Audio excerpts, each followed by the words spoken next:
Donc pour ces 2 heures, l'idée est bien pour nous de vous présenter Vitam accessible en service et on a souhaité le faire dans le cadre du mois de l'innovation publique qui est un mois particulier balisé par la direction du numérique et la direction de la modernisation de l'État pour montrer, donner à voir des initiatives traitant de l'innovation publique et pour nous Vitam accessible en service se prêtait particulièrement à cet exercice. Alors, vont prendre la parole dans cette présentation, tout d'abord Joris, donc, que vous avez pu entendre là, Joris Bricou, chef de projet Vitam Accessible en service, Julien Georges, architecte sur Vitam Accessible en service, moi-même, donc Alice Grippon, directrice des partenariats et de la diffusion, et Isabelle Josse, product owner de Vitam Accessible en service. Et donc, on vous a proposé cette présentation dans le cadre de ce qu'on a un petit peu de manière décalée, appelée la naissance de VAS, la mise au monde de ce service Vitam accessible en service, qui est très récente puisque elle date du 29 septembre 2021 et que donc il a ce service en ouverture et en usage n'a à peine 2 mois finalement. Alors on reviendra évidemment sur ces mensurations en détail et ces caractéristiques, mais on peut déjà vous indiquer ici que évidemment c'est un projet qui s'associe, qui est en lien avec ce qui existe déjà au sein du programme Vitam, à savoir la solution logicielle Vitam, l'initiative Vitam UI, Recip et Cedacor, que au niveau des caractéristiques techniques, on reviendra sur les sites de stockage et Julien et Joris pourront vous en dire plus. Et que là, au niveau des chiffres, puisqu'on est donc le service est ouvert depuis 7 semaines, on peut d'ores et déjà vous indiquer qu'on a sur ce service actuellement 50 SIP qui ont été versés, 35 500 objets, et donc avec une moyenne de 623 objets par SIP, sur un poids binaire total de 44 gigaoctets et j'en étais resté à la taille maximale de SIP versée à 1,28 gigaoctets, mais je crois qu'on est au-delà maintenant. Si je crois avoir vu passer un message indiquant qu'on était au-delà de cela maintenant. On pourra revenir dessus. Donc on vous fera des informations un petit peu sur évidemment ce qu'est ce service, une démonstration qui sera finalement juste après la présentation du service et puis des éléments également sur comment souscrire à ce et utiliser, devenir utilisateur du service Vitam, enfin de ce service VAS. Alors, pour la présentation. Vitam accessible en service, c'est bien un ensemble, un service qui combine 3 composantes majeures. Au niveau de l'outil, c'est bien une interface composée de Vitam UI, un cœur logiciel, une souche logicielle composée de la solution logicielle Vitam qui est en développement depuis 2015 et qui était à l'initiative même du programme Vitam en tant que tel, et puis l'association avec une offre d'hébergement, une infrastructure sur un cloud souverain qu'on vous détaillera qui s'appelle Nubo.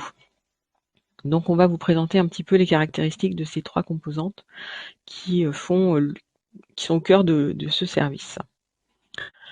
Donc au tout début, le projet s'est monté puisque on avait des utilisateurs de la solution logicielle Vitam qui devaient à terme verser aux archives nationales dans Adamant. Donc en l'occurrence, il s'agit évidemment des archives, enfin des missions archives dans les ministères qui sont en charge de l'archivage intermédiaire.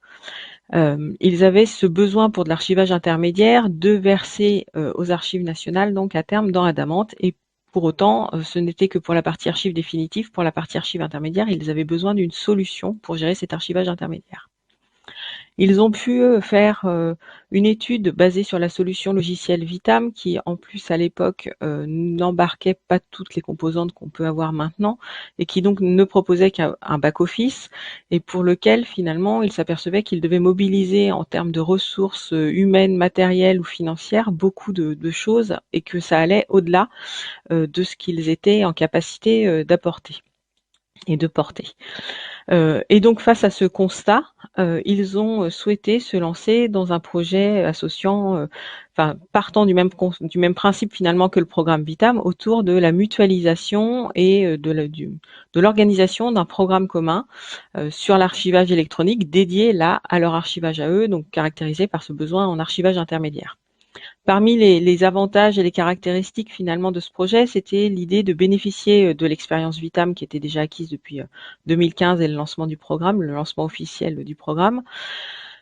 C'était aussi porter l'idée de réfléchir à un Vitam en mode SaaS, c'est-à-dire comme un outil, d'autres outils peuvent être proposés en mode SaaS hébergés par ailleurs. Avoir des travaux axés sur l'expérience utilisateur, ce que Vitam n'avait à ce moment-là pas encore testé et initié. Et puis l'idée que cette mutualisation pouvait sans doute profiter à un plus grand nombre d'utilisateurs que les premiers ministères qui réfléchissaient au sujet au départ. Alors à l'origine et encore maintenant, comment ce projet s'articule? Alors il s'articule et il est soutenu surtout, enfin sa famille, comment il est composé, on a toujours un soutien et un soutien fort et un regard très bienveillant, mais avec une envie et un portage important de la part du SIAF, du Service interministériel des Archives de France, et également de la Direction interministérielle du numérique. On a également évidemment un lien fort avec tout ce qui est organisation utilisatrice de Vitam, que ce soit donc les ministères qui pouvaient en avoir besoin à l'origine, mais également d'autres organisations, et je reviendrai dessus juste après. Donc c'est pour ça que pour nous, au sein de la famille, on retrouve le club utilisateur et les diverses composantes du club utilisateur qui gravitent autour de Vitam accessible en service. Et puis au tout début, évidemment, ce sont bien les 3 ministères qui sont affichés en bas de cette diapo, qui sont à l'origine de la définition du besoin et même des premiers tests pour justement caractériser l'usage ou pas d'un Vitam, avec le ministère de la Transition écologique, le ministère de la Culture dans sa partie mission archive, donc archivage intermédiaire au sein de la mission archive, et les ministères sociaux. Alors, quelques mots quand même sur le club utilisateur du programme Vitam. Ce club utilisateur existe depuis les débuts du programme Vitam. Il était au départ surtout composé de quelques gros utilisateurs qui envisageaient d'implémenter la solution logicielle Vitam, mais il s'enrichit de plus en plus et il s'enrichit dans le cadre de Vitam accessible en service également. C'est-à-dire que historiquement, on a des organisations qui en font partie depuis longtemps et qui vont se diriger vers l'usage de Vitam accessible en service parce qu'ils ont pu s'apercevoir après des POC, par exemple, ou diverses analyses que Vitam accessible en service allait répondre à leurs besoins, voilà, et que l'acculturation fournie par le club utilisateur leur permettait aussi d'orienter leur projet vers l'usage de Vitam accessible en service. Et puis au sein de ce club utilisateur, on a également, par exemple, les ESN qui sont directement, enfin oui, ou indirectement concernées plutôt par Vitam accessible en service, mais directement concernées quand elles ont besoin de dialoguer avec des organisations qui doivent mettre en œuvre des projets d'archivage et qui sont intéressées par Vitam ou Vitam accessible en service. Donc c'est vrai que ce club utilisateur va maintenant avoir de plus en plus d'utilisateurs qui vont être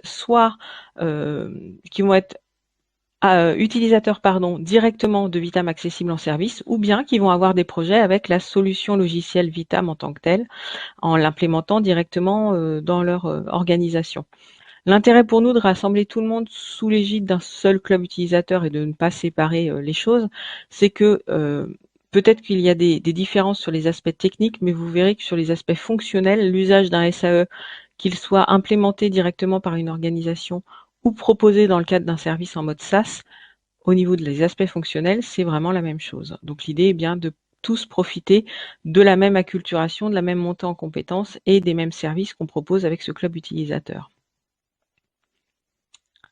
Alors, dans les services qu'on propose avec le club utilisateur, et je le détaille là maintenant puisque ça fait aussi partie de ce que les utilisateurs donc de Vitam accessible en service vont pouvoir bénéficier de ceci, ce sont toute une organisation de réunions, soit des réunions plénières, soit des réunions par groupe d'intérêt ou par sujet ponctuel qui peuvent intéresser. On a pu avoir des réunions sur, par exemple, la reprise de données. On peut avoir une initiative autour des collectivités territoriales pour les réunir et mutualiser leurs réflexions. C'est également la présentation lors de multilatérales fonctionnelles ou techniques des avancées du projet et de faire le point sur, par exemple, l'usage d'une fonctionnalité précise dans Vitam ou d'un concept métier transporté par Vitam. C'est l'occasion également d'associer la profession, que ce soit archiviste ou informaticien, à des chantiers métiers justement ou techniques autour de différents sujets. On a un chantier là particulièrement autour des identifiants ARC par exemple. Et puis ce club utilisateur permet justement à tous d'avoir accès à des outils. Alors on a un espace d'échange avec Osmose que vous connaissez peut-être maintenant puisque le SIAF utilise aussi Osmose en tant que plateforme d'échange. On a des outils autour de tickets alors, avec Tulip. Et puis surtout, on met à disposition un environnement partenaire que vous pourrez voir d'ailleurs avec la démonstration tout à l'heure. Alors, c'était les éléments un peu de manière globale sur ce service. Quelques mots sur donc ces différentes composantes, puisque Vitam Accessible en Service, je vous l'ai dit tout à l'heure, c'est bien un back-office, un front-office et des infrastructures. Donc, vous avez peut-être déjà et sans doute même entendu parler de la partie back-office de Vitam, c'est-à-dire le cœur le cœur technique derrière le cœur de la solution logicielle Vitam, donc qui est en développement depuis 2015. Donc, pour le redire en quelques mots, l'idée est bien d'avoir un outil qui nous permette de traiter d'un très gros volume d'archives et des métadonnées associées, puisque l'objectif même c'est le milliard d'archives, qu'on est bien sur un usage prévu pour l'archivage définitif au départ, mais également pour l'archivage courant et intermédiaire, dans un contexte mutualisé. Et vous verrez que cette notion d'avoir un contexte mutualisé, d'avoir une seule et même plateforme, mais la possibilité de séparer la plateforme dans différents tenants ou coffres, c'est-à-dire dans des espaces différenciés par type d'organisation, par organisation par exemple, est la base même de Vitam Accessible en Service. Qu'on n'a pas d'exigence sur le type d'archives numériques qui sont acceptées dans la solution logicielle Vitam, et qu'au niveau des fonctionnalités qui sont couvertes par cette solution logicielle, on est bien sur toutes les attentes archivistiques traditionnelles, et en particulier celles définies par la norme OAIS pour la partie numérique. Cette norme OAIS, on va évidemment pas la détailler là, mais vous retrouvez sur ce schéma les différentes entités ou briques, donc domaines attendus pour la gestion d'archives dans un système d'archivage électronique, et c'est défini justement surtout par la norme OAIS. Et ce qui permet aussi de retrouver finalement un petit peu les composantes, enfin les fonctionnalités au cœur de cette solution logicielle Vitam, que ce soit évidemment l'entrée des archives jusqu'à l'accès, puisque l'idée est bien de donner accès dans le temps et pas simplement de conserver les archives. Et puis avec tout ce qui peut être administration fonctionnelle et technique d'une telle plateforme, la gestion des archives existantes dans le temps en lien avec la pérennisation et l'intégrité, et puis des aspects de gestion de données et de stockage. Vous voyez sur cette diapo que Vitam, et là on parle et de Vitam, mais également de Vitam Accessible en Service, dialogue avec des applications, et que finalement on a une couche d'interfaces qui vont être les interfaces qu'on va vous montrer, qui sont bien celles d'un usage archivistique humain, mais que VAS également a bien pour objectif d'intégrer et de dialoguer avec des applications versantes. C'est-à-dire que là, ce qu'on va vous montrer, ce sont les écrans qui vous permettent d'interroger la plateforme et de faire ce qu'un archiviste attend de faire sur un SAE, mais qu'il ne faut pas oublier qu'il y a toute une partie liée à la collecte de données par flux qu'on retrouve avec Vitam Accessible en Service, et c'est bien aussi au cœur des enjeux d'un tel service. On ne détaillera pas, je ne vais pas détailler ce schéma d'architecture. Si vous avez des questions, n'hésitez pas à les poser sur la partie messagerie. C'est exactement voilà, c'est la représentation en architecture technique du schéma OAIS, où on retrouve au cœur les principes le principal moteur de Vitam avec le moteur de traitement, les moteurs de données, la gestion des journaux et la gestion des offres de stockage qui nous permettent d'assurer les fonctionnalités attendues du SAE. Et on retrouve là aussi bien l'idée d'interconnecter des applications avec Vitam. Et le positionnement de nos écrans proposés là, donc Vitam UI, en tant qu'outil pour gérer en tant qu'archiviste ou administration technique, avoir un outil et des boîtes, enfin des écrans pour dialoguer avec la machine.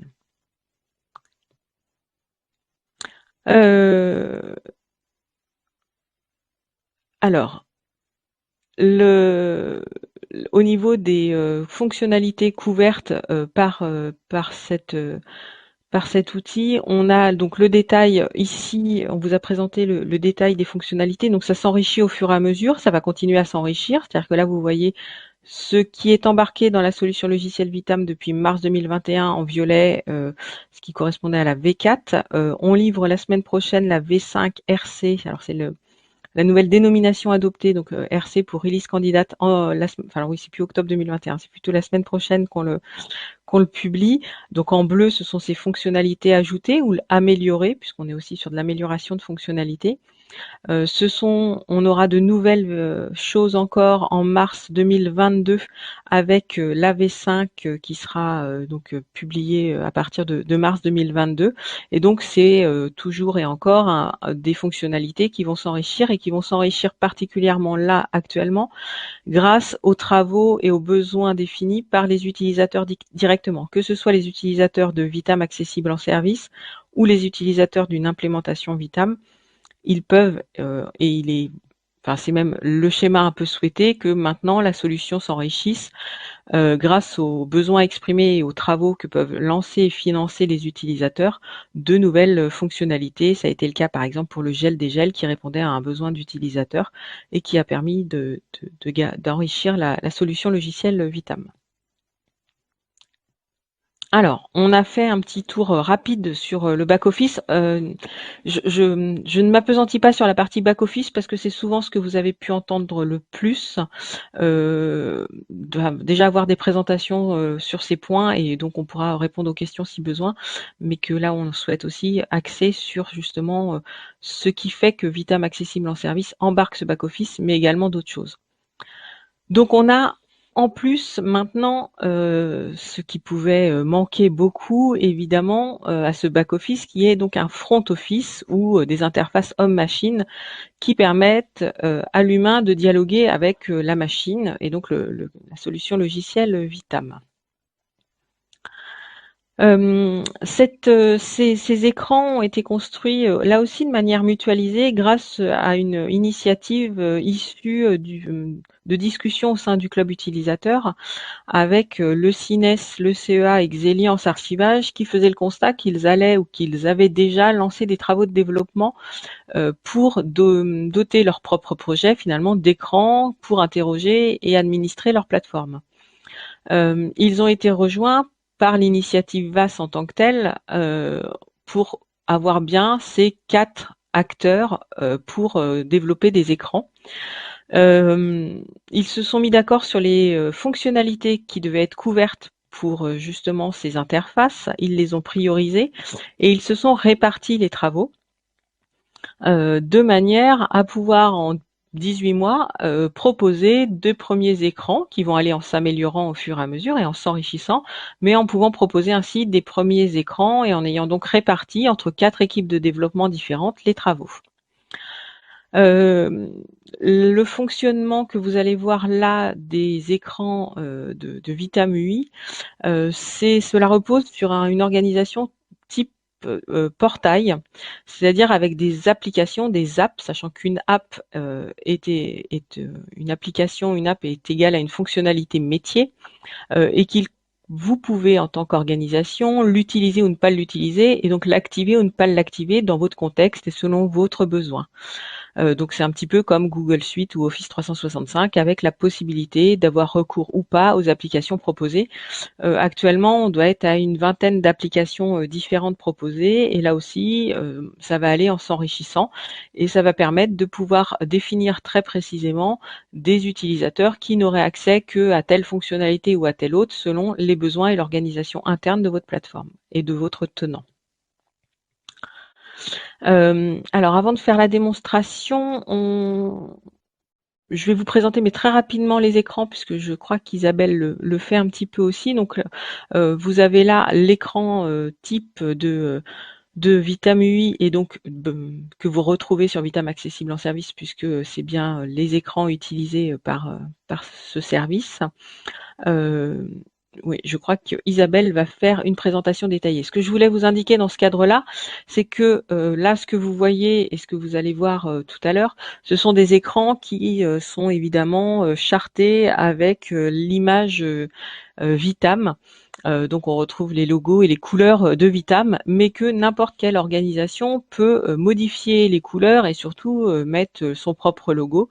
Là, j'ai fait une tentative, enfin j'ai fait un essai avec un logo qui a été celui du service interministériel aux Archives de France et différents types de couleurs. Il vous est évidemment possible de définir complètement cette partie graphique et même les messages d'accueil au niveau du portail des applications d'archivage et du message que vous voyez en dessous. On reviendra peut-être sur les fonctionnalités, mais là je pense que je vais plutôt laisser la parole et la partie partage d'écran à Isabelle pour qu'elle vous fasse une démonstration de cet outil. Hop, Isabelle, je réactive ton micro. Tu es là? Oui, Ok, en partage d'écran. c'est bon. Super. Ouais, c'est Tout bon. le monde voit. Bon. Alors bonjour à tous, je vais vous présenter le portail de Vitam Accessible en service. Donc comme l'a dit Alice, le portail repose sur plusieurs applications différentes pour lesquelles les droits d'accès vont varier en fonction du profil de l'utilisateur. Ici, moi, je suis connectée en tant qu'administrateur fonctionnel, donc j'ai accès à un périmètre très étendu, mais qui pourrait être restreint pour des profils de type archiviste. Donc, on est sur la page d'accueil. La page d'accueil présente un tableau de bord permettant de visualiser déjà dans le premier onglet les dernières applications utilisées et les onglets suivants sont regroupés sous forme thématique. Donc on a le versement, la consultation, les référentiels, la supervision et l'audit, la sécurité et droits applicatifs et l'organisation et droits utilisateurs. Je vais d'abord parcourir assez rapidement les applications d'administration et puis on s'attardera un petit peu plus sur les référentiels et sur les applications de versement et de consultation. Avant de vous présenter, je vous montre aussi un petit peu en haut de l'écran. Donc il est possible aussi de changer de langue, donc on peut passer en anglais si on a bien fait la traduction des titres. Je vais retourner en français. Alors là, je n'ai qu'un coffre, mais si j'avais deux tenants, deux coffres à ma disposition, je pourrais sélectionner et donc naviguer d'un coffre à l'autre. Et ici, j'ai un launcher, c'est-à-dire une sorte de petite zapette qui va me permettre soit de faire une recherche et de retrouver, on va mettre contrat par exemple, directement mon application et on permet aussi de naviguer très rapidement quand on est dans une application vers les autres thématiques. Donc, on va déjà regarder les applications qui sont sous la thématique organisation et droit utilisateur. Ces applications vont permettre de définir des profils de droit utilisateur et donc de donner des habilitations. Donc je peux créer un profil et c'est en créant un profil que un groupe de profils que je vais pouvoir, je vais peut-être pas aller jusqu'à donner en fait accès aux différentes applications pour ce groupe de profils. Je peux vous montrer en détail le profil d'administrateur fonctionnel, donc qui a accès à l'ensemble des applications. Mais si on veut avoir un profil plus restreint, on appellera différentes moins d'applications. Une fois le groupe de profils constitué, je peux, je vais retourner.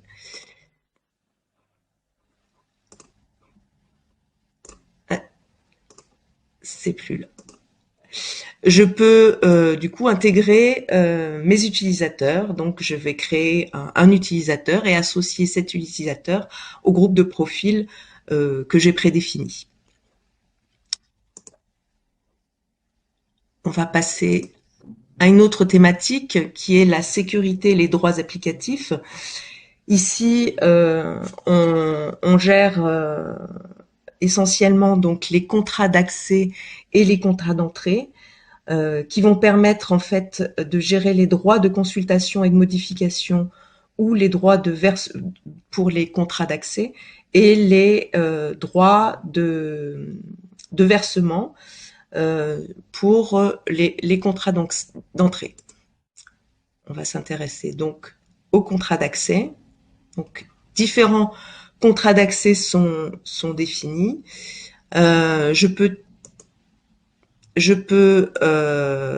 Je ne sais pas si c'est intéressant que je vous montre la création. Donc, je peux créer un contrat d'accès. Par défaut, des contrats d'accès sont déjà implémentés dans la solution. Ça va me permettre, donc, je vais vous montrer, de sélectionner en fait différentes contrôles, contrôle d'accès, et notamment permettre de définir si ce contrat donne accès à un service producteur, par exemple Michel Mercier, ou à des usages différents par rapport aux fichiers. Donc si je ne peux avoir accès qu'aux copies de diffusion, aux vignettes, aux archives numériques ou à tous les usages. Je peux aussi définir des droits d'écriture et de restreindre la modification aux métadonnées de description. Je peux aussi définir une position. Alors tout à l'heure, on pouvait aussi restreindre sur le service producteur, donc les archives qui ont déclaré un service producteur. Mais je peux aussi avoir un contrat d'accès qui va me donner un périmètre de consultation. Donc je ferme.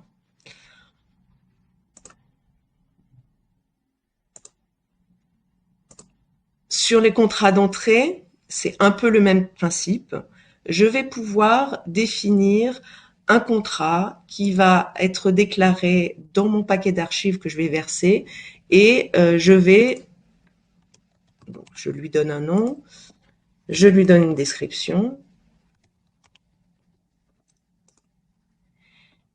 et je vais lui donner différents contrôles. Alors, je pourrais associer un profil d'archival, un contrat de gestion. Ce n'est pas encore disponible dans Vitam accessible en service prochainement. Je peux aussi définir l'autorisation ou pas de verser des formats de fichiers. Donc, je peux définir pour une catégorie de versement d'accepter par exemple que du PDF ou que des vidéos pour mon contrat d'entrée. Je peux autoriser ou pas les formats non identifiés parce qu'il faut savoir que Vitam, au moment du versement, va contrôler l'ensemble des formats. Et donc, si il ne peut pas identifier ce format, Vitam va pas pouvoir le gérer par la suite au niveau de la préservation. Mais en fonction des archives que l'on récupère, on peut vouloir de toute façon quand même verser ces formats. Donc, lors du contrat d'entrée, on définira si on veut autoriser ou pas les formats non identifiés. Le contrat d'entrée va aussi permettre de définir si je dois avoir un binaire originel, un master, si j'autorise ou pas le versement de tous les usages. Je vais peut-être pas m'attarder ici, mais en gros, dans le contrat d'entrée, on va demander ou pas de calculer l'héritage des règles de gestion et l'indexation des échéances. En général, pour nous, on active toujours ce calcul, mais ça peut alléger le système si vous n'utilisez pas des règles héritées et si chaque unité d'archives porte sa propre règle. Donc, ce n'est peut-être pas la peine d'utiliser dans le contrat d'entrée le calcul d'héritage. Enfin, je peux aussi définir par un contrat d'entrée la position de rattachement au niveau de l'arborescence, l'arbre de positionnement, et donc de définir que je veux que soit versé par ce contrat d'entrée, par exemple, des archives directement au niveau de cabinet de Michel Mercier. Je peux également réaliser des contrôles de rattachement. Donc, dans le CIP que j'ai constitué, je vais pouvoir définir des rattachements en fonction. Si dans mon contrat d'entrée, j'ai défini un arbre de positionnement, je vais pouvoir interdire que mon CIP contienne des rattachements différents. Je peux aussi contrôler dans mon contrat d'entrée que un rattachement est bien que le CIP, enfin que le rattachement géré et déclaré dans le CIP se fait bien sur un périmètre donné. Donc ce n'est pas ici c'est juste un contrôle. L'écran précédent c'était définir une position de rattachement par le contrat d'entrée.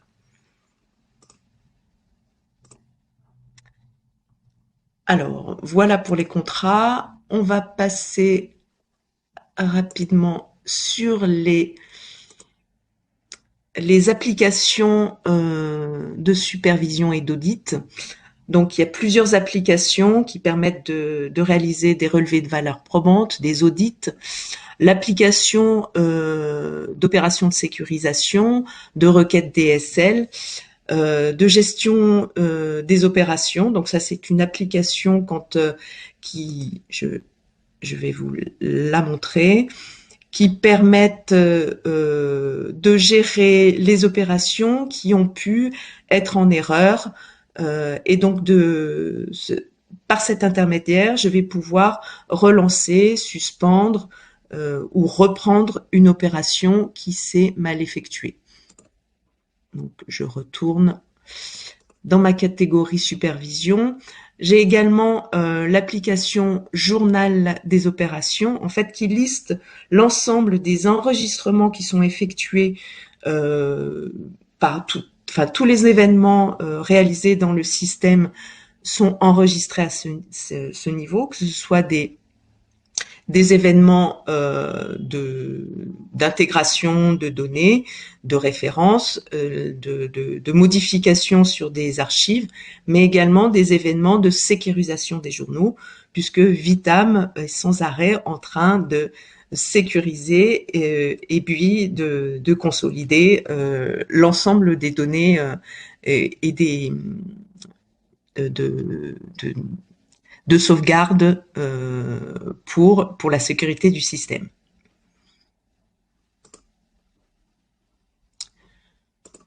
On va passer à la partie référentielle. Donc, l'administrateur fonctionnel, à l'initiation de l'instance, va mettre en place, importer l'ensemble de ces référentiels. Donc, on a 4 référentiels. Le référentiel des services agents, qui regroupe la liste des services producteurs ou versants référencés dans la SEE. Il permet au système de réaliser des contrôles. Par exemple, si un versement déclare un service producteur qui n'existe pas dans le référentiel, le dépôt, enfin le versement de ce paquet d'archives sera en échec et sera refusé par le système. Donc, dans cette application, on peut importer à l'initiation du référentiel un référentiel au format CSV, mais on peut également créer un service agent de façon unitaire. Donc, je donne un test, on en fait beaucoup. Un identifiant, je déclare un nom et je confirme et je donne une description.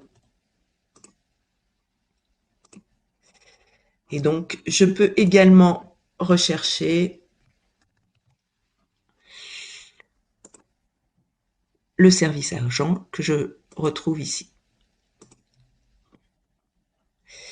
Je peux également accéder aux détails du service producteur.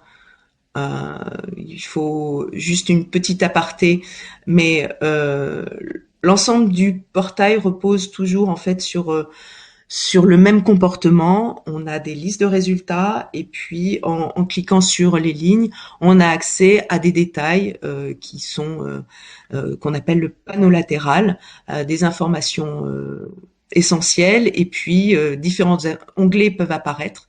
Ici j'ai l'historique, mais comme j'ai aucune action qui n'a été portée, je n'ai pas encore d'historique sur ce service agent. Je peux également, à travers l'IHM, supprimer un service agent. Alors là, on a un petit bug de graphique, mais normalement, c'est une petite poubelle. Donc, je peux valider la suppression et il a disparu. Également, un comportement qui est redondant dans le portail, c'est l'apparition d'un bandeau qui nous permet d'avoir différents messages de succès de création ou d'alerte ou de. Donc il apparaît toujours en bas en violet. Pour ce référentiel, je peux aussi exporter l'ensemble du référentiel sous format CSV. Grâce à cette liste, je peux l'agrémenter de nouvelles lignes et que je pourrais importer pour une mise à jour.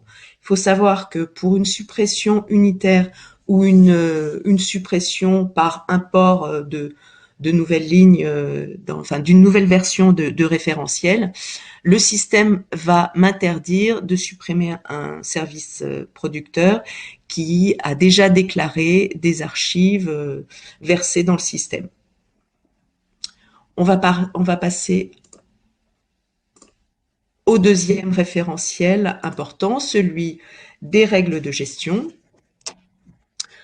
Donc, ce référentiel rassemble les différentes catégories de règles.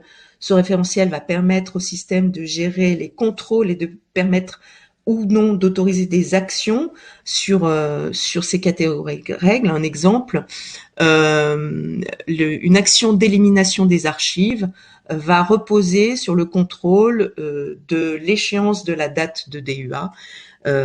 Si les archives n'ont pas atteint ont une DUA et que la date d'échéance a été atteinte, les archives vont pouvoir être éliminées. Donc on a la possibilité de rechercher les règles par identifiant, donc ACC01 par exemple, mais également par intitulé de règles approchant.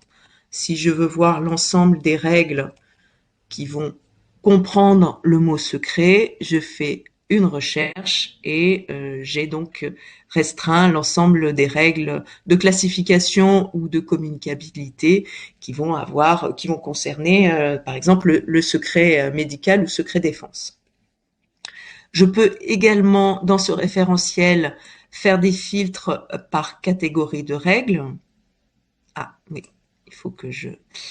Donc là, j'ai sélectionné les règles de durée d'utilité courante, mais j'ai l'ensemble des règles de DUA, donc de durée d'utilité administrative, de délai de communicabilité, de durée de réutilisation, de délai de diffusion et de durée de classification. Comme le référentiel des services agents, je peux également créer une règle, donc on a le même fonctionnement que tout à l'heure. Je peux supprimer une règle et je peux aussi, à l'initialisation de l'instance, importer un référentiel que j'ai préalablement défini dans un fichier CSV. Je veux également pouvoir exporter ce référentiel.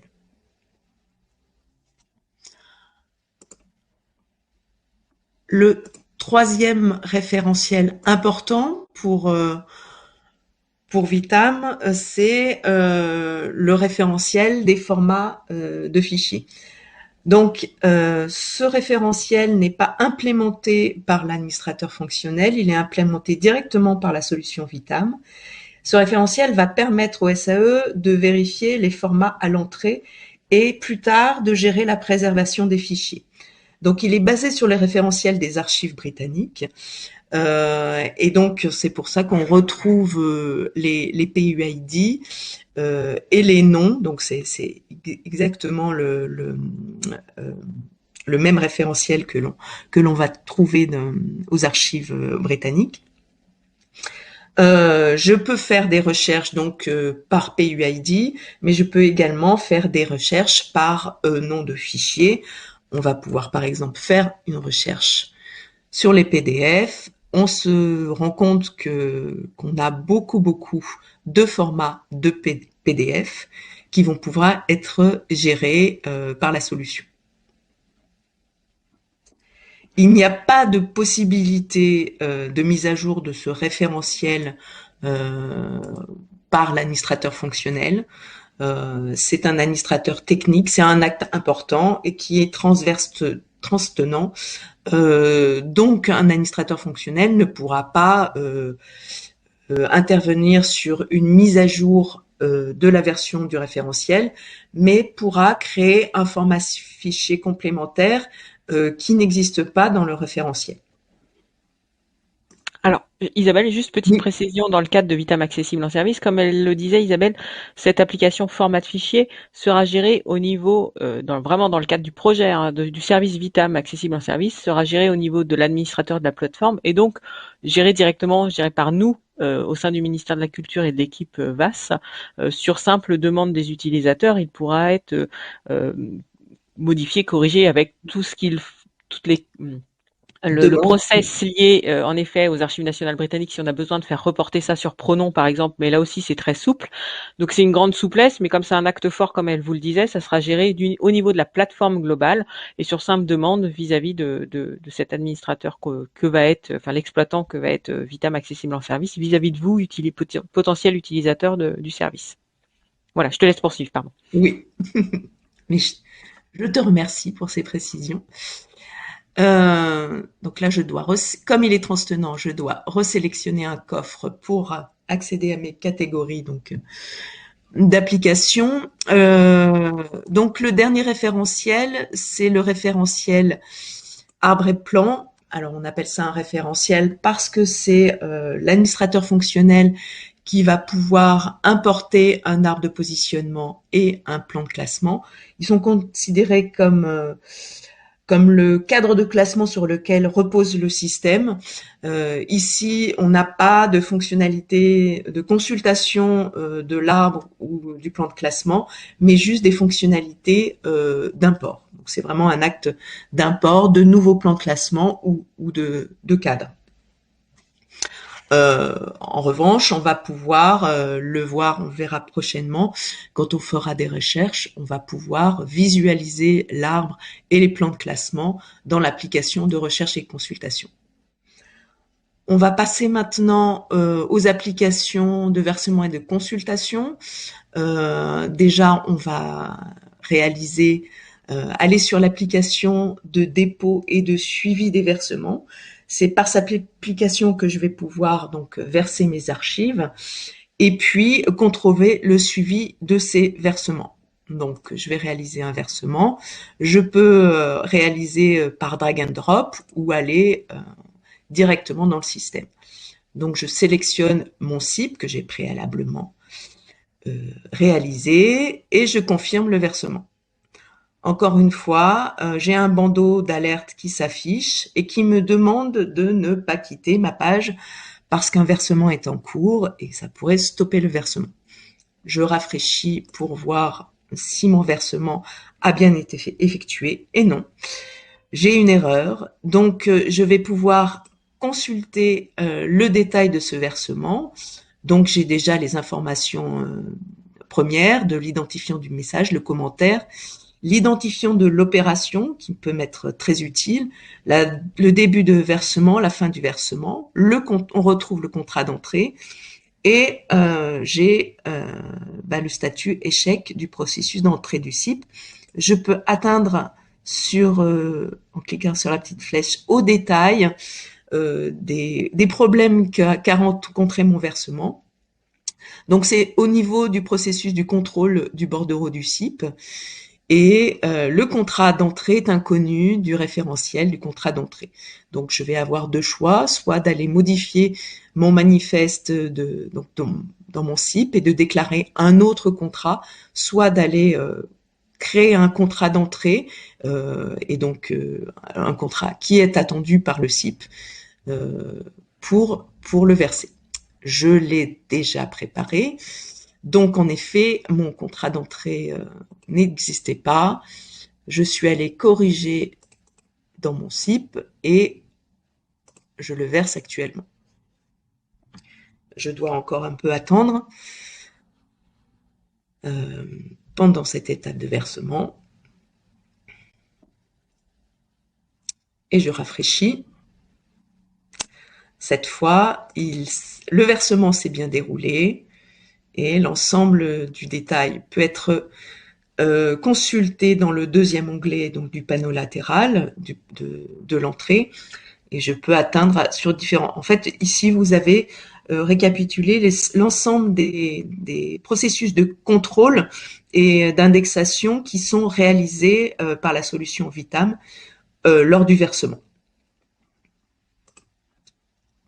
Je peux également télécharger ici le manifeste, donc celui qui est intégré à mon CIP.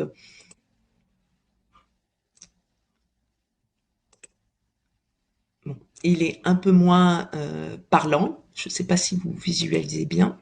Je peux également télécharger l'ATR, donc c'est le message, c'est l'accusé de réception renvoyé par Vitam. Et je peux également, j'ai une erreur ici, je vais essayer sur un autre, télécharger le bordereau de versement qui met en forme en fait différentes informations provenant du manifeste et de l'accusé de réception de Vitam et qui va être personnalisable par les différentes services d'archives. Donc c'est un document que je vais pouvoir transmettre au service producteur pour accuser bonne réception de ces archives.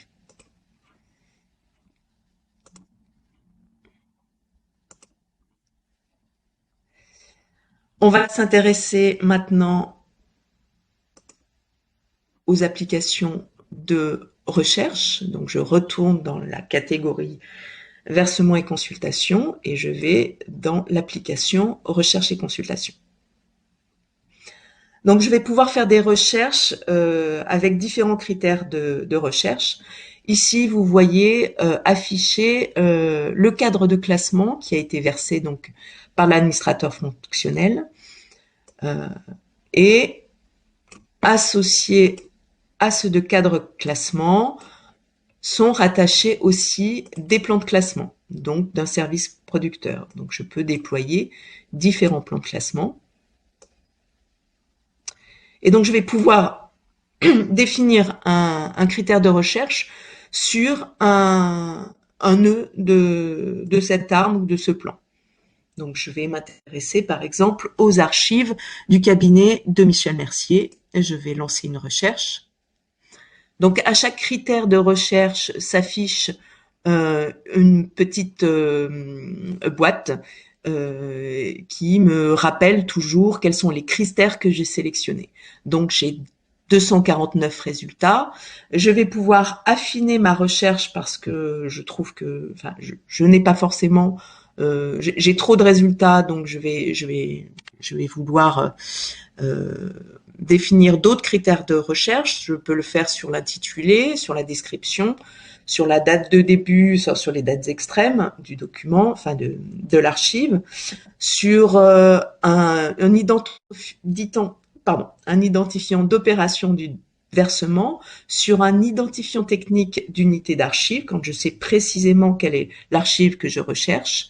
Je peux également définir un critère de recherche sur le service producteur, sur son identifiant ou sur son nom.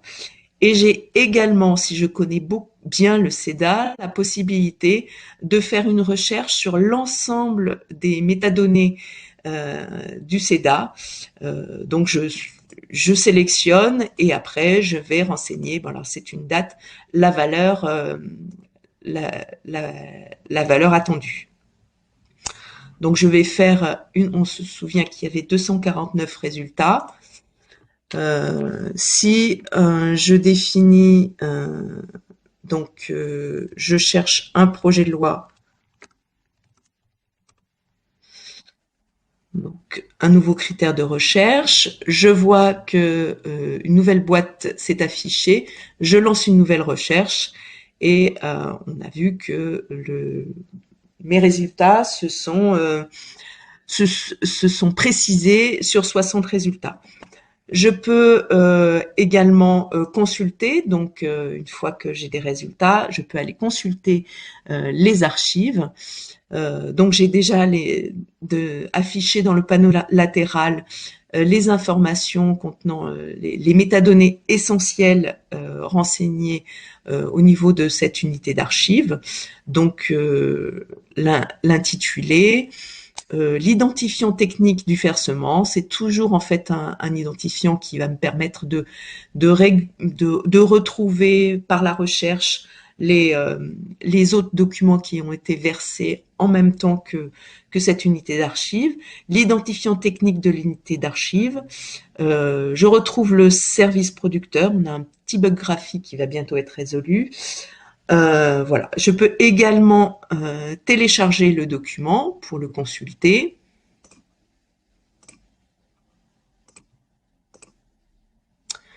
Ou juste l'afficher. Donc c'est bien le document que je cherchais.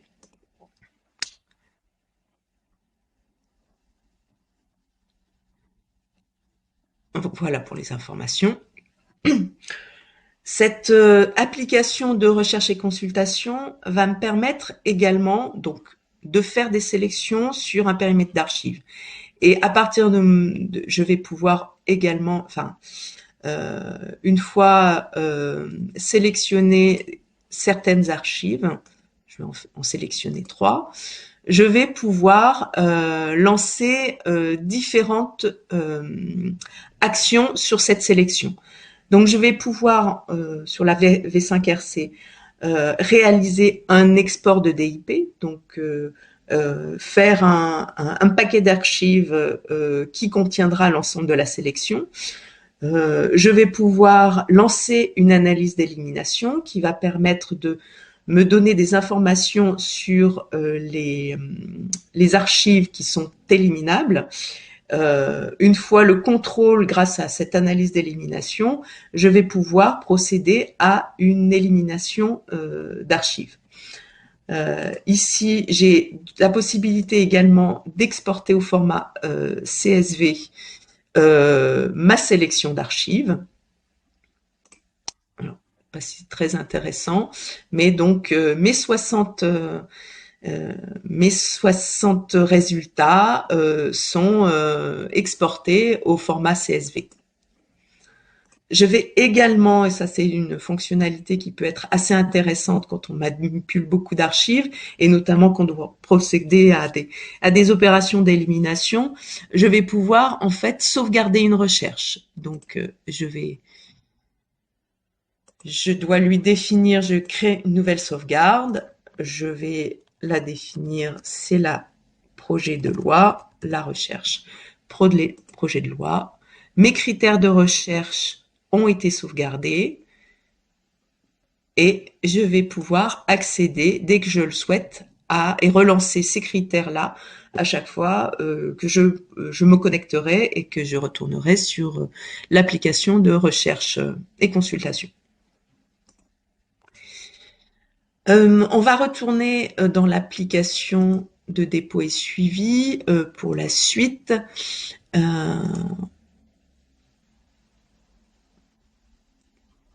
Et donc, je vais m'intéresser à ce versement. Et on va faire une nouvelle recherche sur l'opération de versement. Non, une erreur.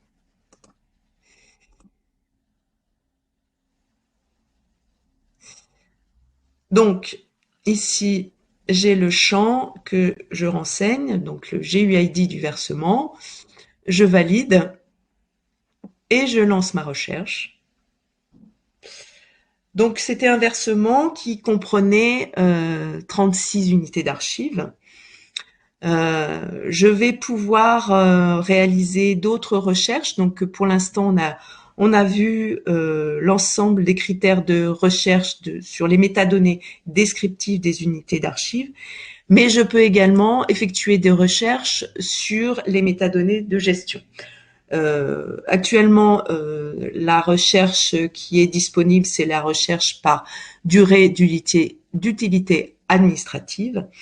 Donc, je vais pouvoir lancer une recherche sur différents critères. Par défaut, je vois là les critères de recherche des unités d'archives portant une règle de DUA et des unités d'archives héritant au moins d'une règle de DUA sont sélectionnés par défaut. Donc, je vais lancer une recherche et je vois que mon paquet d'archives porte une DUA ou hérite au moins d'une DUA. Si je veux en savoir plus, donc je vais désélectionner le critère de recherche de règles héritées et je relance une recherche. Je me rends compte du coup que 3 unités d'archives portent une règle de DUA. À l'inverse, donc je vais sélectionner les règles héritées, je relance ma recherche, j'en ai 33 qui héritent d'une règle de DUA. Je peux, grâce aussi par cette recherche par règle, vérifier que l'unité d'archive porte un sort final ou hérite d'un sort final. En effet, une unité d'archive peut avoir déclaré une catégorie de règles avec un sort final sans forcément définir un identifiant de règles. Donc là, je pourrais les retrouver. Je vais aussi pouvoir faire des recherches sur les règles, les unités d'archives héritant ou portant une DUA avec un sort final, par exemple élimination.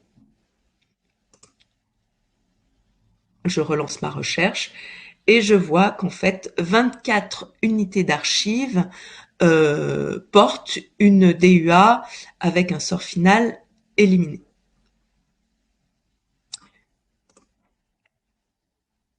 Je modifie ma recherche pour voir si l'ensemble des unités d'archives ayant un sort final a conservé. Je lance ma recherche et j'en ai plus que 12.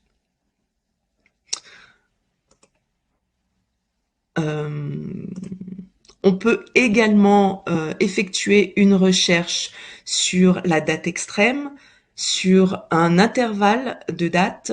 Je peux également rechercher, alors je l'ai retenu ici plus facilement, sur un identifiant de règles. Donc, je veux savoir quelles sont les règles qui portent ou qui héritent de la règle de DUA AC0001. Donc, je lance et je n'en ai pas. Donc,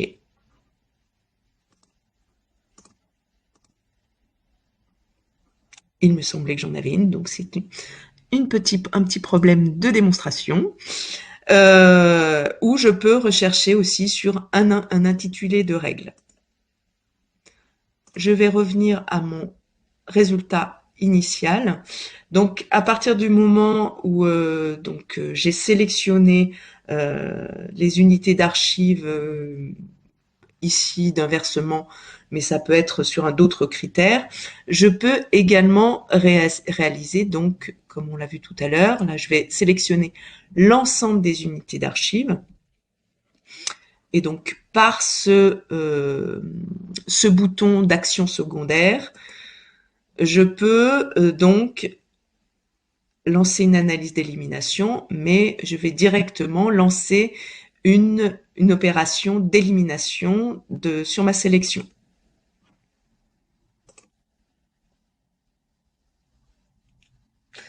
Donc, ma demande d'élimination a bien été prise en compte et je peux aller directement voir dans le journal des opérations le résultat de cette opération d'élimination. Donc, j'ai cliqué un peu vite. Donc, je suis retournée dans le journal des opérations et présélectionné l'opération d'élimination. Et je vois rapidement que mon opération d'élimination est au statut warning. Donc, je vais dans le détail pour comprendre un peu pourquoi. Et si je vais dans l'onglet détail, je vais avoir l'information que pourquoi j'ai une alerte, parce que les 24 unités d'archives portent bien en fait le sort final détruire, mais 12 ne portent pas le sort final à détruire. Donc l'ensemble des unités d'archives qui portent le bon sort final, donc les 24 ont été détruites et 12 n'ont pas pu être détruites. Si je retourne dans mon application de recherche et consultation et que je refais une recherche sur mon opération de versement. Donc tout à l'heure, sur cette opération d'entrée, j'avais 36 résultats. Et donc, on voit bien que le système a éliminé 24 unités d'archives et donc je ne peux plus les consulter. Je peux également avoir accès donc dans les applications de versement et de consultation au registre des fonds. Donc c'est une application qui est un registre des entrées et donc qui reliste l'ensemble des opérations qui ont été en succès. Donc je les retrouve. Alors pour l'instant, ça liste un peu les mêmes informations qu'on peut avoir actuellement sur l'application de dépôt et suivi des versements. Donc je retrouve l'identifiant de l'entrée, le service producteur, le contrat d'entrée. J'ai comme information complémentaire l'ensemble des unités d'archives, les groupes d'objets et le nombre d'objets de l'entrée. Et puis ici, j'ai accès au statut sur lequel je peux aussi réaliser des filtres. Donc on peut avoir 3 statuts dans le registre des fonds. L'entrée est en stock et est complète. L'entrée est partiellement éliminée ou transférée, ou l'entrée est totalement éliminée. Donc si je fais un tri sur les opérations ayant subi une élimination, bon, eh bien, je pense qu'il y a bug sur le système. Maintenant, elle n'est pas complètement détruite, ton entrée. Ah Il oui, t'en pardon. restait 12. Merci, merci, Oh, Alice. bah, de rien. Je préfère, quand je trouve une solution, je suis contente. Voilà. Donc je retrouve l'entrée sur laquelle j'ai réalisé une opération d'élimination. Je n'ai pas présent tout de suite euh,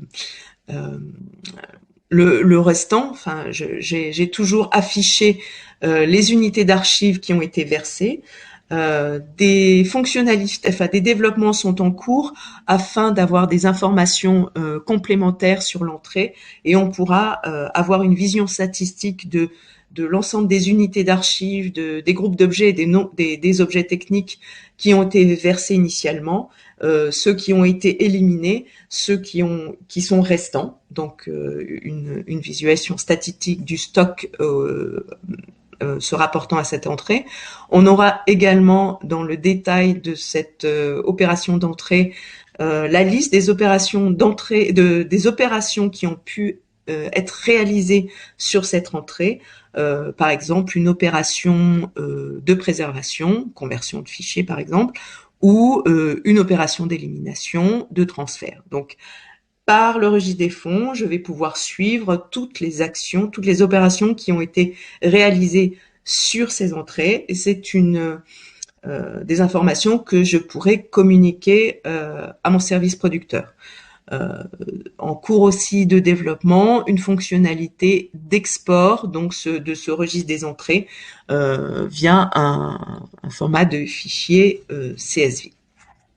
Précision, Isabelle, par rapport au registre des entrées, parce que certains ont peut-être suivi tous les travaux autour enfin, le registre des fonds chez nous, mais qui peut s'apparenter au registre des entrées et aux travaux menés par le groupe de travail du SIAF et de l'AF. Cette année, sur un registre des entrées, on a participé aux travaux et les développements dont parlait Isabelle vont aussi permettre à cette application registre des fonds de se rapprocher du besoin que vous pouvez avoir en tant qu'archiviste d'avoir un registre des entrées et de couvrir au fur et à mesure les fonctionnalités attendues par ce travail. Voilà, je te laisse poursuivre. Non, non, non, mais euh, je, je crois que j'ai parcouru un peu l'ensemble des fonctionnalités que je voulais vous présenter. J'ai peut-être oublié je vais retourner dans l'application de supervision. Isabelle, Oui, tu pourrais peut-être aussi montrer très rapidement la possibilité d'enregistrement de recherche. je l'ai fait. Le sauvegarde de Ah, recherche. Oui, elle l'a fait tout à l'heure. excuse-moi. Ah ok, Je j'avais l'ai. pas vu. Ok, Mais d'accord. on peut Merci. retourner, comme ça on retrouvera la recherche, on finira par ça. Non, j'ai juste oublié aussi dans le journal des opérations, j'ai accès aux informations quand elles sont en warning, mais j'ai également le rapport d'élimination que je peux télécharger. Je Et donc, j'aurai accès aux informations sur l'opération, donc les 24, le résultat de l'opération, donc le détail des unités d'archives qui ont pu être éliminées et celles qui n'ont pas pu être éliminées. Donc, j'ai listé l'ensemble des unités d'archives qui avaient bien un statut à détruire. J'ai l'ensemble des objets, des groupes d'objets qui avaient bien le statut à détruire et qui ont pu être éliminés. Et j'ai aussi les unités d'archives qui avaient un statut conservé. Donc par ce rapport, je peux aussi fournir des informations à mon service producteur. On va retourner dans l'application de recherche et consultation et on va donc retrouver ma recherche. Donc j'ai cliqué là sur le petit et je sélectionne. Je peux avoir plusieurs différentes recherches enregistrées. Donc je sélectionne. Je peux également la supprimer et je peux lancer à nouveau ma recherche sur les critères que j'ai préalablement rang C. Et je retrouve mes 60 résultats de départ. Alice ou Ouais. Joris, est-ce que vous pensez que j'ai fait Oh, le je pense tour de qu'on a la déjà question? fait un beau panorama là des applications. Il y aura peut-être d'autres questions, mais Oui. on va poursuivre. Et puis voilà, de toute façon, c'est un outil que vous continuerez à voir et qui, alors ça va me permettre de faire la transition. Je vais reprendre l'écran. Hop. Et de revenir sur, alors on a eu cette question-là. En effet, il y a des fonctionnalités, comme on vous expliquait que c'était un travail donc fait en 18 mois avec différents acteurs qui ont donc listé les fonctionnalités, les ont priorisées, se sont organisés, hein, évidemment. Je suis pas revenue sur l'organisation adoptée, mais pour que évidemment le code soit cohérent d'un groupe de développement à un autre, ils ont choisi donc de commencer par certaines applications plutôt que par d'autres. Donc sur cette diapo-là, vous avez en bleu ce qui a été livré depuis mars 2021.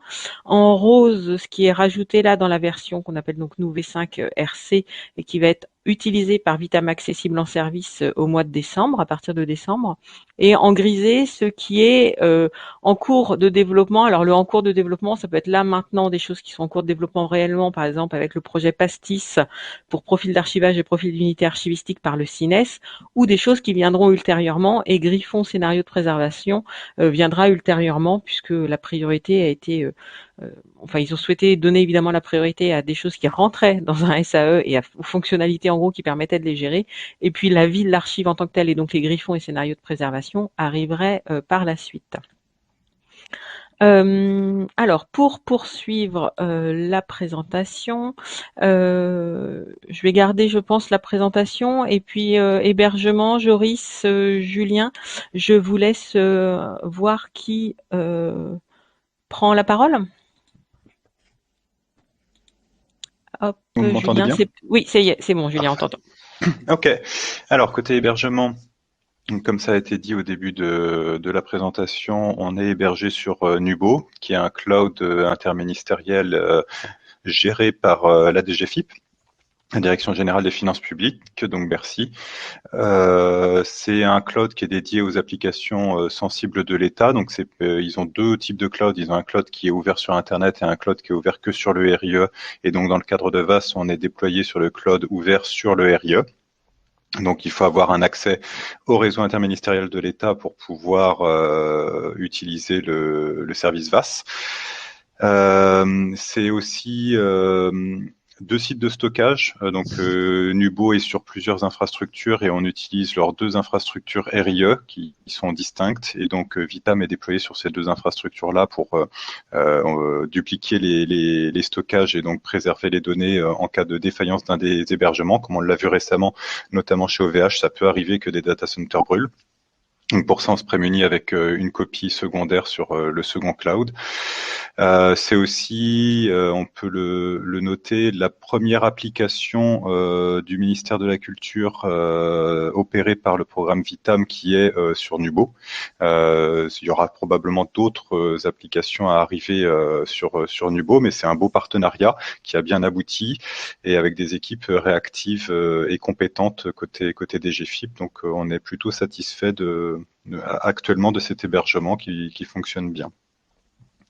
Et c'est basé sur des technologies OpenStack et par-dessus, nous, on a industrialisé un petit peu l'ensemble avec des technologies type Terraform pour déployer l'infrastructure et on essaye d'industrialiser au plus les actions qu'on fait pour être le plus efficace possible. On peut descendre peut-être sur les caractéristiques techniques du service. Donc, l'infrastructure est mutualisée, c'est-à-dire qu'on utilise les ressources de la DGFiP et donc on prend des quotas entre guillemets sur leurs ressources et donc on a des frais qui sont mutualisés, notamment au niveau des infrastructures. Les équipes d'exploitation dédiées, donc il y a deux types d'équipes d'exploitation. Il y a les équipes d'exploitation côté Nubo qui eux nous assurent le support hardware, on va dire le support du matériel sur lequel on démarre nos machines et le support d'exploitation plus logiciel, où là c'est les équipes du programme Vitam qui assurent la mise en exploitation, les montées de version, le maintien en conditions opérationnelles et les différents actes d'exploitabilité de la plateforme au quotidien. L'offre s'adapte à la demande, c'est-à-dire que vu qu'on est sur du cloud, si un jour on a besoin d'agrandir certains composants logiciels, on n'a pas besoin de rajouter des machines, on va juste provisionner des éléments supplémentaires à l'infrastructure pour s'adapter à cette demande. Ouais, on va essayer aussi de centraliser les mises à jour logicielles et de sécurité, vu qu'on est au plus proche du programme Vitam. On essaye de suivre au fil de l'eau les évolutions de la solution logicielle pour pouvoir faire bénéficier à nos utilisateurs de VAS des dernières fonctionnalités disponibles dans Vitam et dans Vitam UI, parce que maintenant les deux sont ensemble.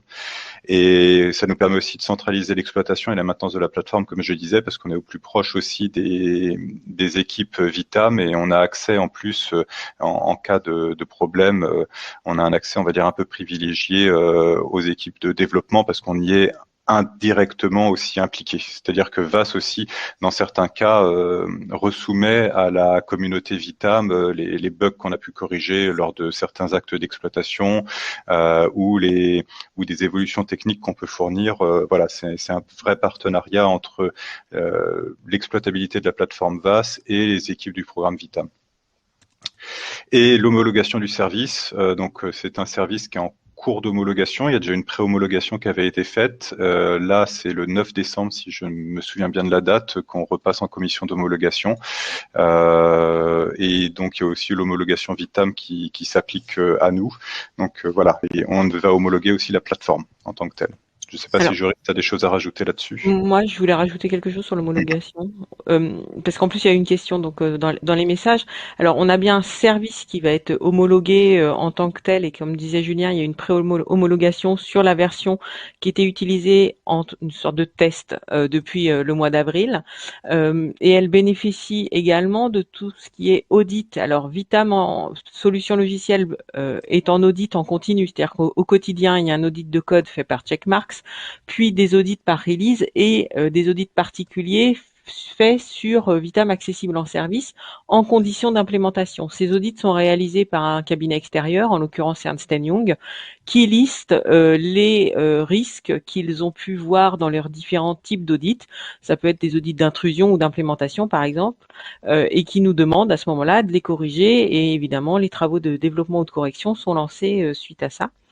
Par rapport, pour la personne qui posait cette question sur les audits et donc l'homologation, mais également sur les tenants, disons que Vitam est conçu sur ce côté multi-tenant avec des séparations étanches des différents tenants et un non-dialogue entre tenants, sauf pour ce référentiel des formats dont on parlait au début, qui s'applique sur la plateforme mais qui n'entraîne pas de dialogue entre tenants. Cette conception, je dirais qu'elle est innée à Vitam, donc je suis pas sûre de pouvoir vous apporter des éléments qui répondent à votre besoin de garantir quelque chose. Un exemple d'usage de ce multitenant qui va peut-être quand même vous apporter cette notion de garantie que vous recherchiez, c'est par exemple que Xeliance utilise cette notion de multitenant, par exemple, pour une de ses offres de services d'archivage électronique en proposant des tenants séparés également à ses clients.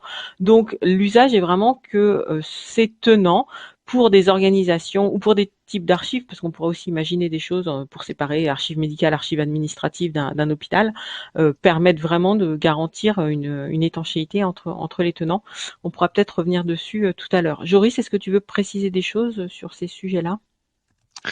Non, je pense que les choses ont été bien présentées par Julien. J'ai pas forcément grand-chose à rajouter là-dessus. Ok, bon. Alors, on va passer à la partie souscrire au service VAS, après vous avoir présenté ce qu'était ce service. Donc évidemment, c'est un peu plus qu'un outil, puisque c'est donc un service complet qui nécessite une notion un petit peu d'engagement. Et donc pour cela, on a défini ce qu'était Vitam accessible en service. C'est donc un service numérique d'usage partagé qui est définie par un décret, donc vous avez la référence là, un décret 2019-1088 qui qui fait de ce type de service un service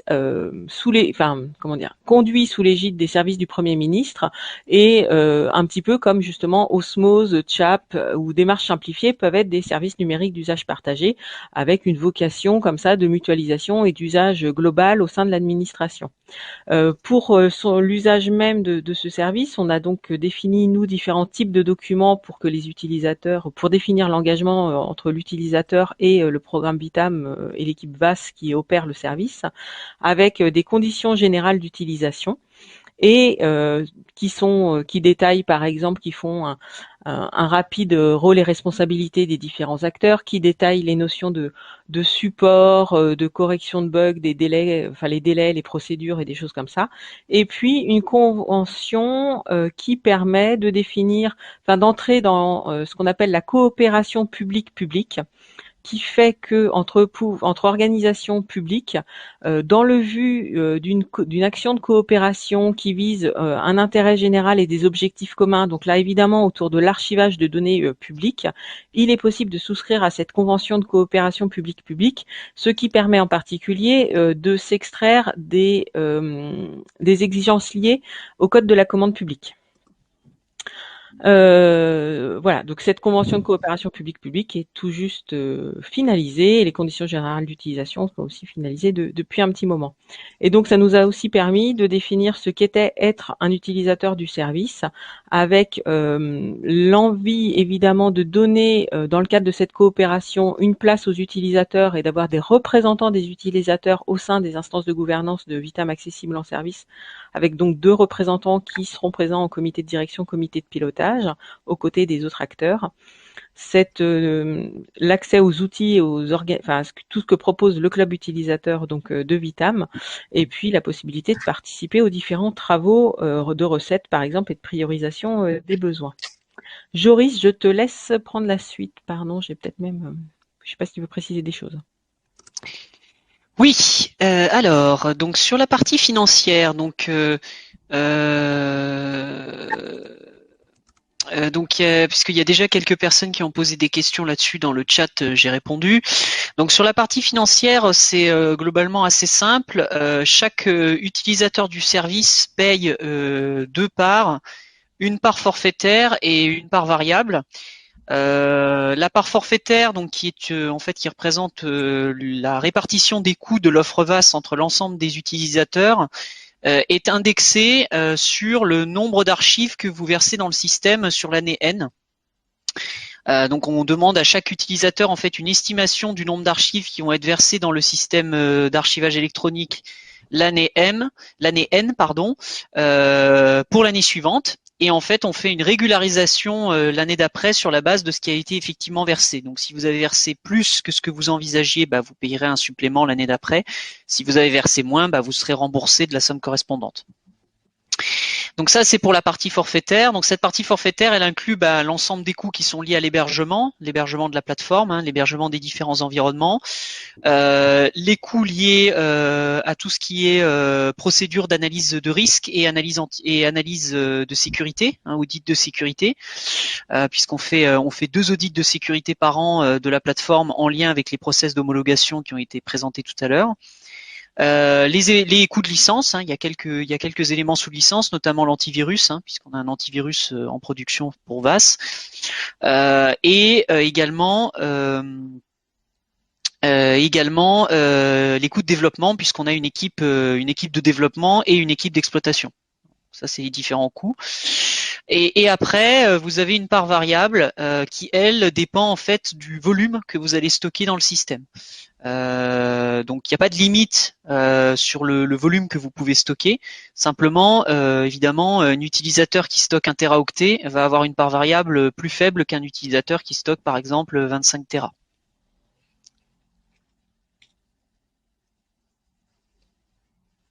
Ok.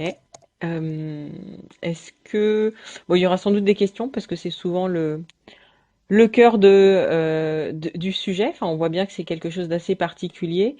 Alors, Oui, on reviendra sur. Enfin, Joris a bien dit qu'il y avait le besoin d'avoir une estimation de votre part des archives en gestion pour le réexpliquer parce que je sais, enfin, on sait avec Joris que c'est le sujet qui peut parfois étonner. C'est comme l'idée est vraiment d'avoir une plateforme construite au plus près des besoins. On a besoin de ce chiffre-là, ces archives que vous souhaitez mettre en gestion, de manière à construire et paramétrer la plateforme et que ça permet aussi aux organisations finalement d'envisager ce projet de SAE avec en priorisant les flux ou la reprise de données qu'il faut effectuer. Et puis on s'est aperçu que justement préparer une plateforme telle que celle-ci entraînait des coûts et les coûts sont plutôt liés au nombre d'objets que vous allez mettre en gestion qu'au poids binaire finalement et à ce volume de stockage. Donc c'est vraiment nous l'important d'avoir des informations sur le nombre d'objets que vous allez mettre en gestion. Alors après il s'agit évidemment d'une estimation et comme il le disait, il y a bien un système de régularisation qui est prévu ensuite. Peut-être sur le support, Joris, vu que tu es directement concerné par cette question-là. Oui, le support, donc effectivement, donc si vous adhérez au service VAS, évidemment, vous avez droit à une équipe exploitation et cette équipe exploitation gère également la partie support. Donc le support, ça vous permet de créer des tickets dans un outil dédié pour nous signaler des éventuels incidents d'exploitation ou incidents d'utilisation. Ces tickets font l'objet d'une analyse par l'équipe support et également par les membres de l'équipe VAS. Pour ensuite être attribué à la bonne équipe. Soit il s'agit d'un problème résolu directement par l'équipe d'exploitation, donc un problème de ressources, un problème de place disponible. Donc c'est à ce moment-là, c'est un incident qui est directement corrigé. Soit il s'agit d'un problème applicatif et à ce moment-là, l'incident, enfin le bug fait l'objet d'une analyse par ou le responsable fonctionnel VAS ou le référent technique si c'est plutôt d'un problème technique. Et si ça nécessite correction, c'est ensuite transmis à l'équipe de développement pour correction. Cet outil vous permet également de faire des demandes d'évolution et ces demandes d'évolution ensuite font l'objet d'une priorisation par le responsable fonctionnel tout simplement dans la roadmap produit VAS qui, comme on l'a dit tout à l'heure, fait l'objet de 2 mises en production par an. Voilà, donc c'est un outil qui est accessible sur Internet, qui s'appelle Mantis et qui est déjà utilisé par le ministère de la Culture pour le suivi d'autres projets et qu'on a réutilisé parce qu'il donne tout à fait satisfaction. Merci Joris. Alors quelques éléments, on a défini un petit peu des éléments pour initier un projet d'utilisation de Vitam accessible en service, qui commence évidemment pour toutes les organisations par contacter le service d'archives et ou le responsable du contrôle scientifique et technique sur les archives. Alors on le dit, c'est vrai que là il y a sans doute beaucoup d'archivistes, mais on a aussi des contacts qui arrivent parfois par les parties services informatiques ou même services juridiques et qu'il est important d'avoir un dialogue et une préparation main dans la main avec le service archive puisqu'on a bien vu que les aspects fonctionnels étaient quand même importants. Évidemment possible de nous contacter et commencer à dialoguer avec nous pour la préparation, justement entamer la préparation des référentiels et former les utilisateurs, et puis faire établir cette fameuse liste de données et de flux prioritaires et les estimer. Donc là, vous avez le détail des flux, enfin des données et des entrées et de ce que vous pouvez estimer pour ensuite nous les transmettre. Évaluer le nombre d'utilisateurs de la plateforme, alors c'est surtout à titre indicatif parce que nous, il n'y a pas vraiment de conséquences, mais ça permet aussi de commencer à réfléchir à l'organisation même de vos droits d'utilisateurs sur cette plateforme.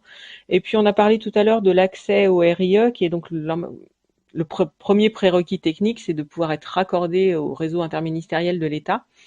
Et si besoin et si c'est déjà le cas, évaluer le débit nécessaire pour, selon vos priorisations de données et de flux en direction de Vitam accessible en service.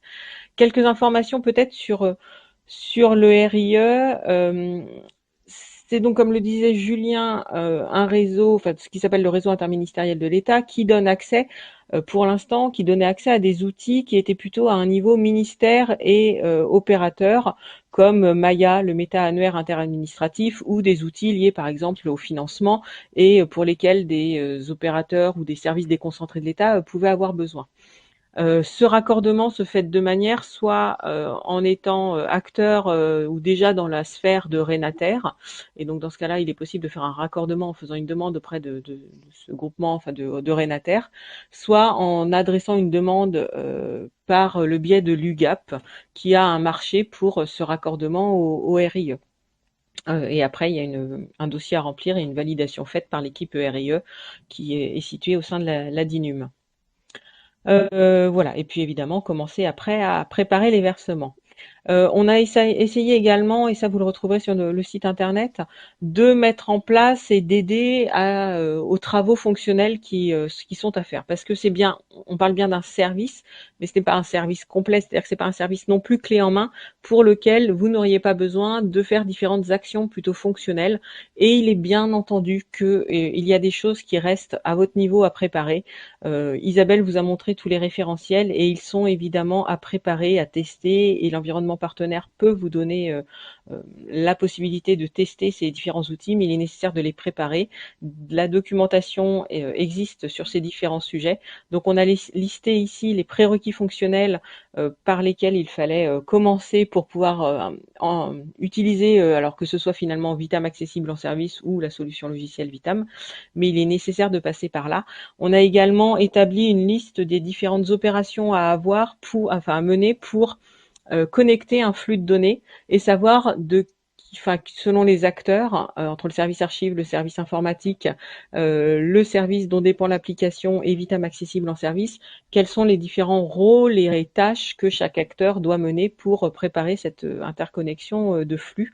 Et là aussi, un document existe en ligne pour préparer cela. On a fait le tour de la présentation. Je vais arrêter là le partage d'écran pour prendre les questions si besoin. Alors Joris, tu as peut-être déjà regardé, ou Isabelle, tu as peut-être déjà regardé les questions. Tu souhaites comment alors vous avez répondu à certaines ou pas, Joris, Isabelle et Julien?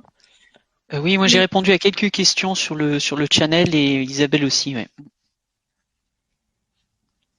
Alors, je ne sais pas lesquelles on peut prendre. Isabelle, est-ce que tu en as vu Oui, mais je pense qu'il faudrait. Vas-y, dis-moi. Tu m'as.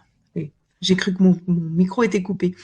Il y a une question de peut-on dire aujourd'hui que VAS peut être choisi par n'importe quel organisme comme un vrai SAE pour gérer ses archives numériques de A à Z, de l'âge courant intermédiaire jusqu'au sort final? Je pense qu'on peut dire que oui. Si c'est une organisation publique. Voilà, si c'est une organisation publique. Il y a cette question un peu plus haut, à cause du RIE notamment. Et puis la deuxième question liée, peut-on utiliser pour gérer ses archives physiques? Non, Ah pas oui, pour alors, l'instant. Non, c'est alors, un SAE.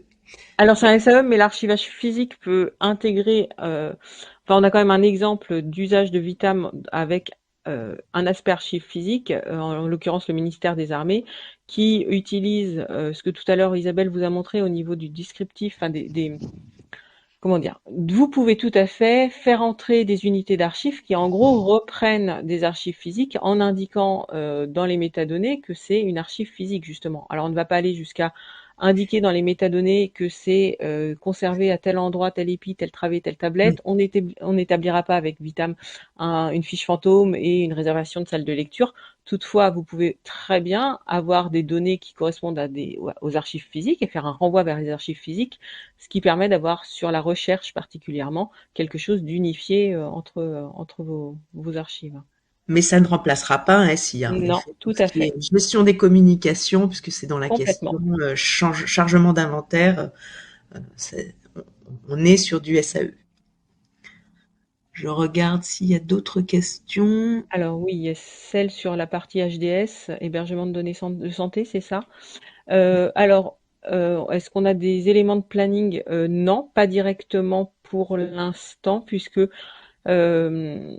ça va dépendre J'ai répondu également. à la Ah question, pardon, ouais, oui, j'avais celle-là, d'accord. j'ai répondu, ouais. J'ai répondu un peu plus bas. Je disais qu'effectivement, pour l'instant, on n'avait pas encore d'éléments de planning. Il y a des réflexions en cours, effectivement, euh, avec notamment les ministères sociaux et les ARS. Donc, ce que je disais, c'est que si potentiellement vous êtes intéressé pour utiliser le service VAS et que vous avez un besoin d'archivage de données qui nécessite une certification HDS, il ne faut pas hésiter à nous le signaler parce que ça viendra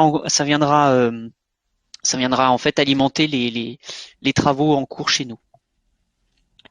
Tout à fait. Oui, ça va vraiment dépendre des utilisateurs et des besoins des utilisateurs, parce que Il y a ouais, une vas-y. question sur la solution propose-t-elle un module de saisie de Les métadonnées? métadonnées, ouais. Non, pour l'instant, on est en consultation. Par la suite, en effet, il y aura sans doute la modification et puis l'ajout de métadonnées descriptives.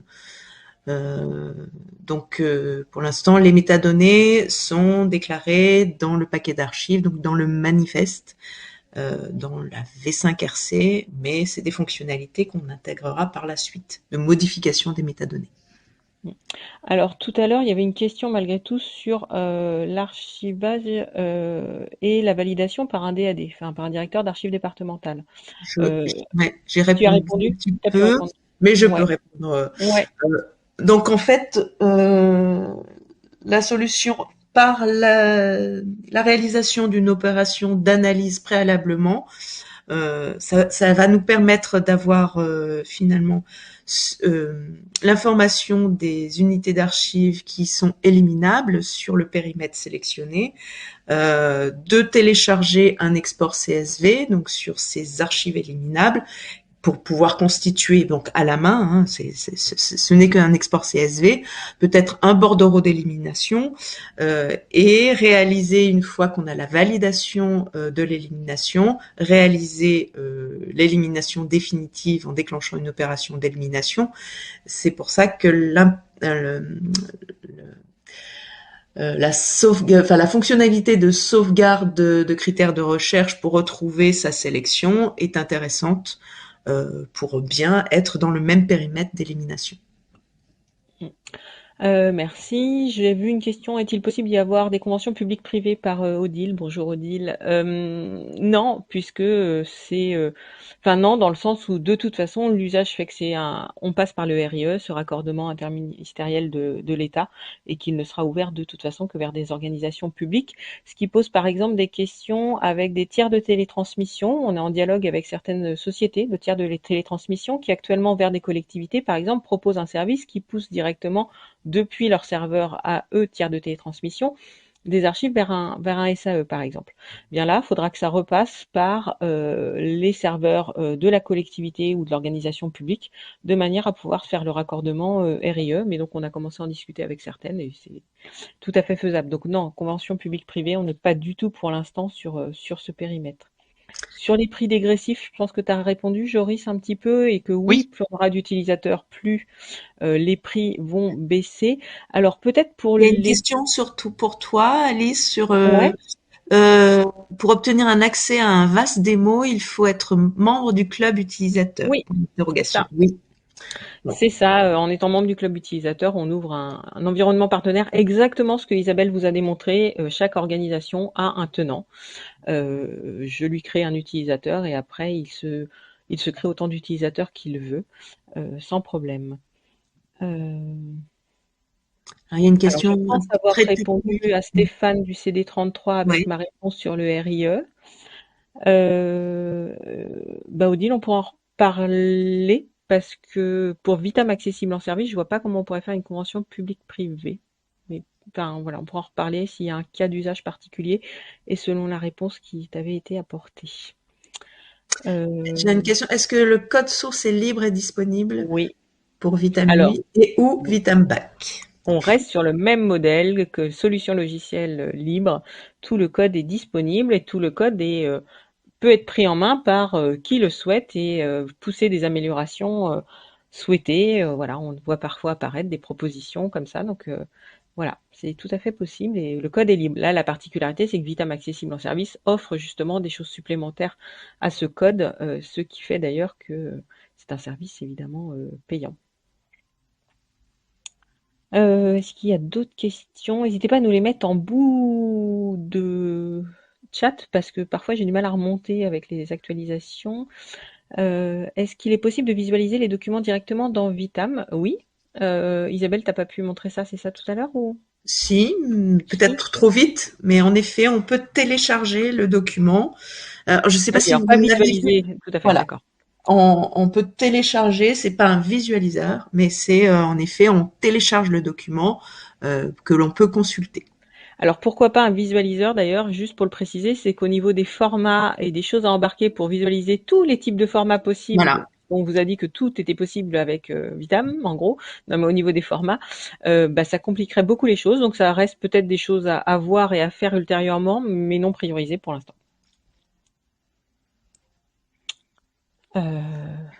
C'est noté, Odile. Est-ce qu'il y a d'autres questions? N'hésitez pas, hein, c'est l'occasion, il nous reste encore un peu de temps. S'il y a des choses qu'on vous souhaitez revoir ou et ce qui fait d'ailleurs, oui, je ne l'ai pas redit, mais vous pourriez aussi faire le choix de lever la main pour vous exprimer sur votre question ou votre cas d'usage. Dans ce cas-là, il est tout à fait possible que je vous donne la parole. Donc n'hésitez pas à lever la main si besoin. C'est aussi possible.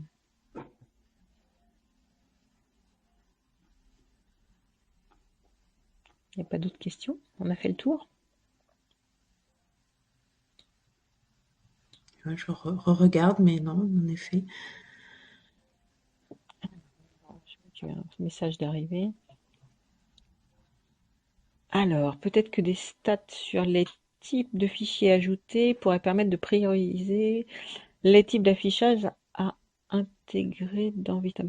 Oui, peut-être, mais ça fera partie, je pense, des choses qui seront à discuter avec les utilisateurs de VAS finalement à l'usage, sachant que par exemple, enfin moi ça évoque de la data visualisation et qu'on est en train de travailler un petit peu à ça, puisque tant que Vitam n'était qu'un back-office, finalement ce besoin n'était pas évidemment le premier sur de la visualisation ou sur des statistiques, mais qu'il dépendait à chaque organisation de travailler là-dessus. Je crois, Isabelle, que par exemple au ministère des Affaires étrangères, il y a eu des choses sur de manière à avoir une vision un peu globale de ce qui est rentré, peut-être même par type de format. Donc après, imaginer ce Oui, qu'on oui, pourrait oui. faire de ce genre de stats et d'un point de vue stratégique, c'est-à-dire de dire bah, de travailler avec les services versants en amont, mais aussi de travailler avec la solution logicielle pour améliorer ça. Oui, oui, c'est dans les Oui, oui, choses oui. possibles. Je pense que ça fera partie des échanges entre utilisateurs pour prioriser de nouvelles choses Voilà. grâce aux Mais deux développeurs qu'on aura dans l'équipe de toute façon. en Si je effet. comprends bien, si une application métier est en SaaS, ça va être compliqué directement dans VAS. Non. Par contre, non. Joris, comment ça... Tu as vu Oui, la question? j'ai pas bien compris la question là, C'est une effectivement. application métier en SaaS et donc dans ce cas-là hébergée, je pense que c'est par rapport à l'échange qu'on a eu sur le raccordement RIE. Mais Oui. là, c'est un dialogue entre applications plus. Ça va être compliqué de verser directement dans VAS. Et c'est sans Non, doute en moi lien avec... non, moi non je vois plus. pas de contre-indication. Là comme ça, non, Quand je je vois pas parlais du pourquoi. tiers de télétransmission, c'est puisque c'est des données qui transitent par un tiers de télétransmission qui après oriente la donnée vers un SAE ou vers une GED ou des choses comme ça et qui porte en lui-même en tant que tiers de télétransmission des informations. Là en mode SaaS, c'est vraiment une application qui va aller verser dans l'application Vitam avec les contrats d'entrée et les contrats d'accès que vous a présenté tout à l'heure Isabelle et qui seront définis comme application dialoguant avec Vitam directement. Alors, la question était précisée si le SAS n'est pas sur le RIE. Ouais, bah, on a le cas, non, Joris, là, Oui. actuellement? On a des travaux avec des applications non RIE. Pour le SaaS, alors Emmanuel me répond, mais sur un autre biais, il faudra un rebond. Oui, mais voilà, le rebond, mais on l'avait déjà, ouais. On l'a avec le tiers de les transmissions, et donc avec en mode SaaS aussi. Donc oui, il faudra un rebond passant par un service. Il y a une demande de précision aussi sur la question du prix et la réponse que tu Alors, as faite, Joris, oui. 1,4 million, c'est le budget, par exemple, pour 2022, tel que la plateforme est actuellement conçue. Autre manière de parler de ce prix, on a fixé un coût moyen par utilisateur à hauteur, il me semble, de plusieurs millions d'archives. Emmanuel, je suis sûre que tu as le chiffre en tête, les chiffres, c'est pour toi.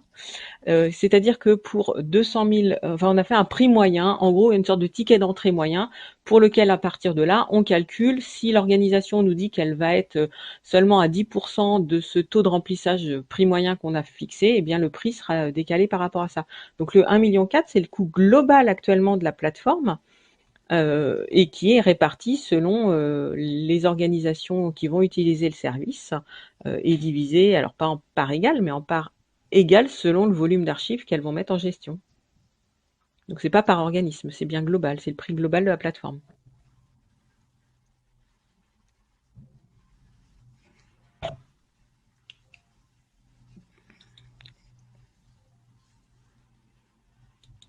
Est-ce que vous avez d'autres questions ou besoin de prendre la parole et donc de lever la main?